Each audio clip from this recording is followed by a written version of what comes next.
Okay, this is my Module 7 presentation about collaborating with an organization in the community. And I immediately thought of the public library. So ways that I could specifically hook my classroom and even like parts of my curriculum up to different services that the public library has to offer. So I could do this. I teach a seminar class, which is basically like a homeroom class. They do a lot of portfolio work in there. So I could also use my time in seminar to get students involved with the public library as well.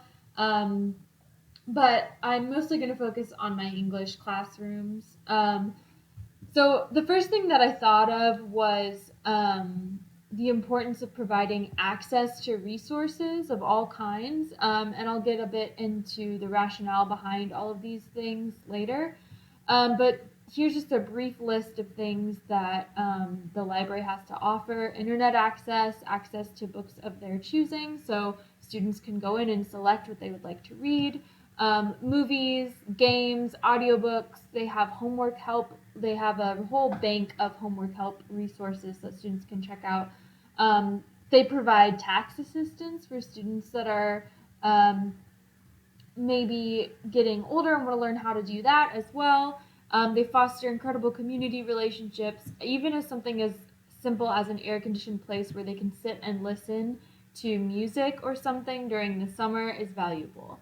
A lot of students that I have in the classroom are on their own when it comes to summertime, so I'm always looking for spaces that I can connect them to that are safe and that they're allowed to be in instead of, getting kicked out of Walmart at 7 p.m. for doing who knows what.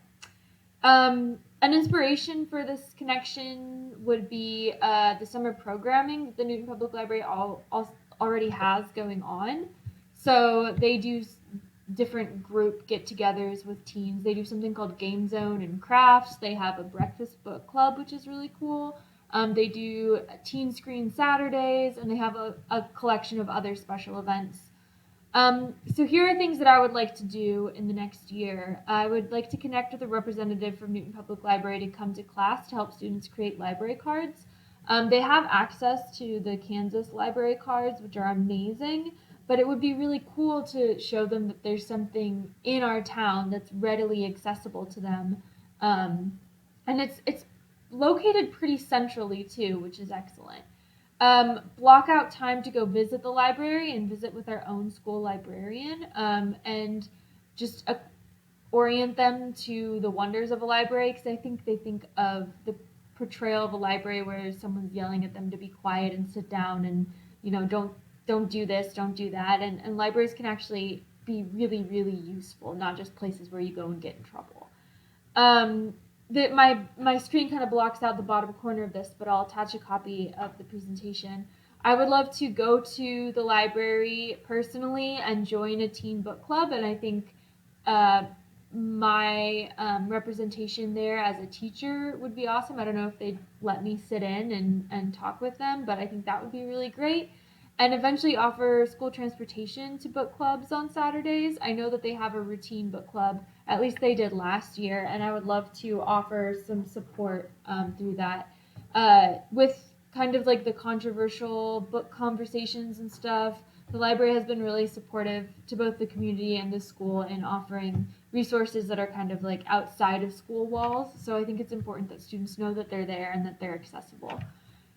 And eventually, I think it would be great to have some kind of storytelling unit. My students love any and all opportunities that I give them to write creatively. And so it would be great to host a kind of storytelling night where students could share their work with other people. Maybe we have a writing group.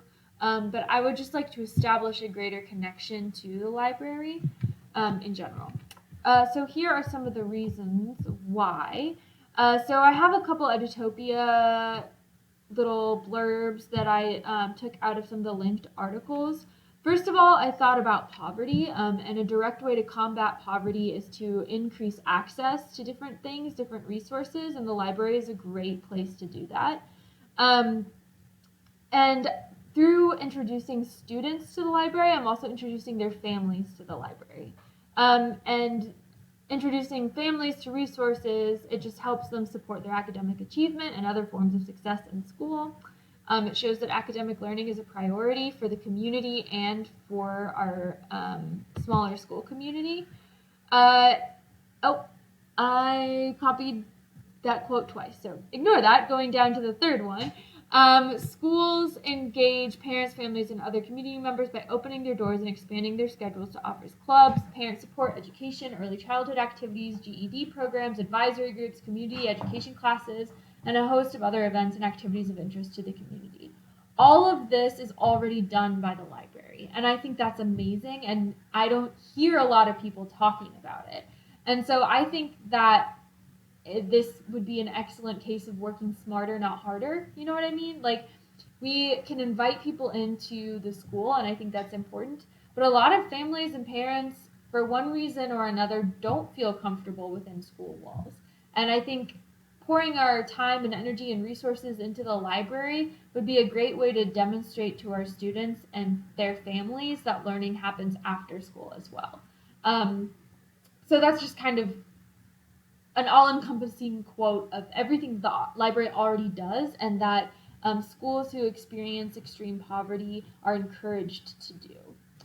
I don't know if I would classify technically the poverty at Newton High School as extreme, but it's definitely prevalent.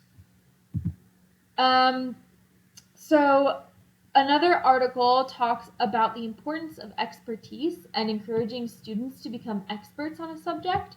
It says expertise can be something as informal and small as using the students themselves as experts. So for project-based learning, it's important to center the student as the expert and encourage them to find resources and ideas and hubs of information they can rely on, and a library is an excellent place to do that.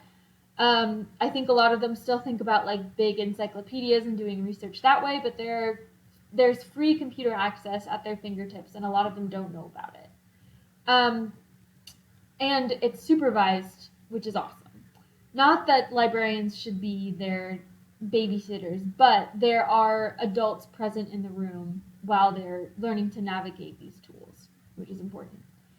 Another reason to lean on libraries and to foster this connection is for social justice reasons.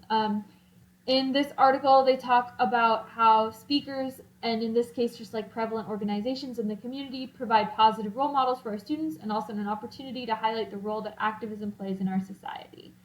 And so this example included a bunch of grassroots activists, nonprofits, and government agencies.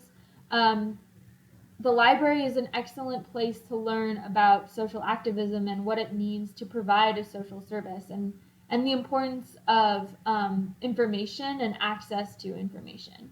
I think a lot of students don't quite internalize the inherent social activism that comes with attending a public high school, and I think that expanding to other public services in the community could really open their eyes to the importance of their role as a participant in this system that's a little messy right now, but still really foundational. The last resource that I relied on for creating this plan was organizational ecology. I liked reading through the other texts, but this specific text, the theory part of it, really spoke to me as I thought about the importance of organizational collaboration, specifically public organizations. So there are a couple quotes here that I wanted to talk about. Modern collective action takes place in organizational contexts. So it's talking about how the organization itself is the one that propels change, which, like, depending on what theory of social change you buy into is true or not true. But for the sake of schools, I think that it is true. The school can be highly, highly influential in a town. And I think people are starting to underestimate the power of a library and good access to information. This book also discusses how challenging change can be within organizations that have overlapping parties and controls in charge. So it is really hard. It's really important to participate in the public education system, for a lot of different reasons, and change happens there, but it's also really, really hard because we have federal regulations, we have state regulations, and we have local regulations, and a whole lot of opinions from the community, right? This is a public educational system. So that just increases the difficulty of change in general, which is, again, why I think it's important to reach out to other organizations and federally funded structures in our community. Organizations are constructed as tools for specific kinds of collective action in the hope of achieving specific kinds of performances. So there is a goal here, right? We're in an organization that has a goal to educate. And I think that we can really revolutionize the idea of school by not making senior year the final performance, right? Or graduating college or getting into college the final performance. And by kind of joining hands with the library, we can encourage lifelong learning. Politics complicate the relation between technical needs for production and the actual distribution of resources. Again, with combating poverty and challenges that come with poverty and access to things, creating a relationship with the library would really help the distribution of resources. Politics control all in the realm of public education. They affect our salary, they affect the resources that we have, they affect how our students are treated depending who they are, they affect where our students go to school, they affect what kind of families and money is being pushed and pulled into our schools based off of zoning, right? The history of public education is incredibly political. And I think the power that we have is to use the resources that we're given. And again, I think the library kind of goes overlooked a little bit, especially by teens who may not think it's the coolest place to be. That is the end of my presentation. I hope you enjoyed listening, and I look forward to reading your comments and engaging in the discussion. Thank you.